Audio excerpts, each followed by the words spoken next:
Welcome to another Inside with IAIS. My name is Griffin, and today we're going to be talking a little bit about replicas.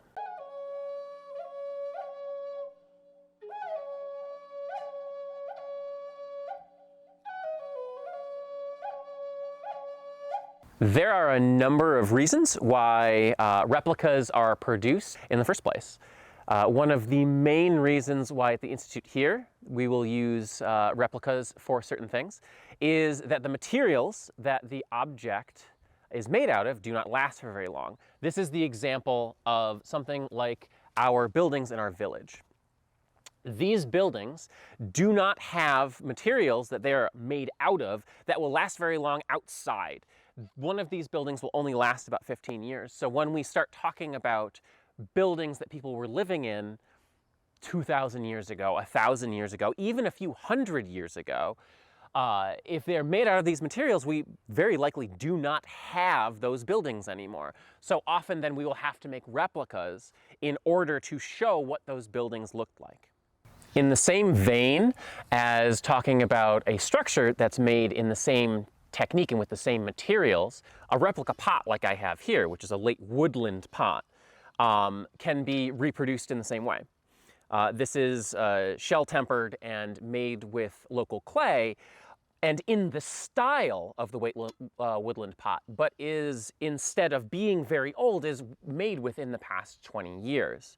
Now, unlike the buildings, this type of container can actually last a really long time. It takes it a very long time to break down under most circumstances. This is still something that if we handed to public or we had people interacting with frequently, the chances of this dropping and breaking are very high. So there's other things that we can do in order to make those replicas even more resilient.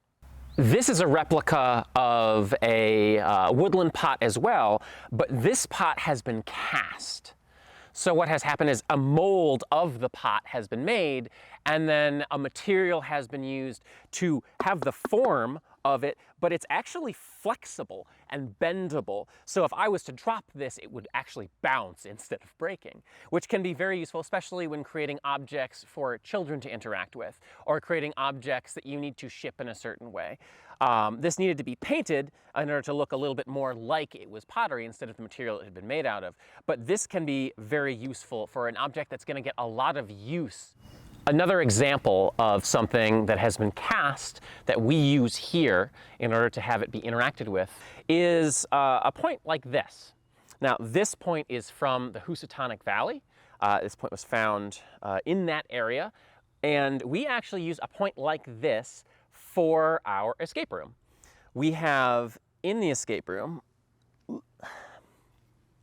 a spear that is utilized for the game purposes of the room. And rather than have them actually use the point itself, we make casts of it. Now, making casts of something allows a few different cool things to happen. As was stated before, it allows it to be less fragile, it's more resilient, but also it allows you to make multiples of things. So another good thing about replicas is if you have one object and something like a cast is made of it, you can create multiples of those objects, and those objects can exist in multiple places at the same time. In order to do this, a cast has to be made of the object. I have here a cast mold for the object itself, and whenever we need more of them, we can produce more of them using this. While all of these types of replicas can be very useful in lots of different situations, it's always a concern, whether an institution or not, to think about the type of object that you'd like to make a replica of.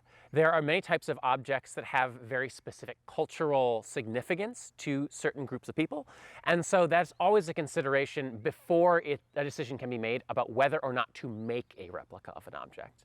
Thank you for joining for another edition of Inside with IAIS. If you have any more interest in replicas or original artifacts, feel free to come visit us at our museum.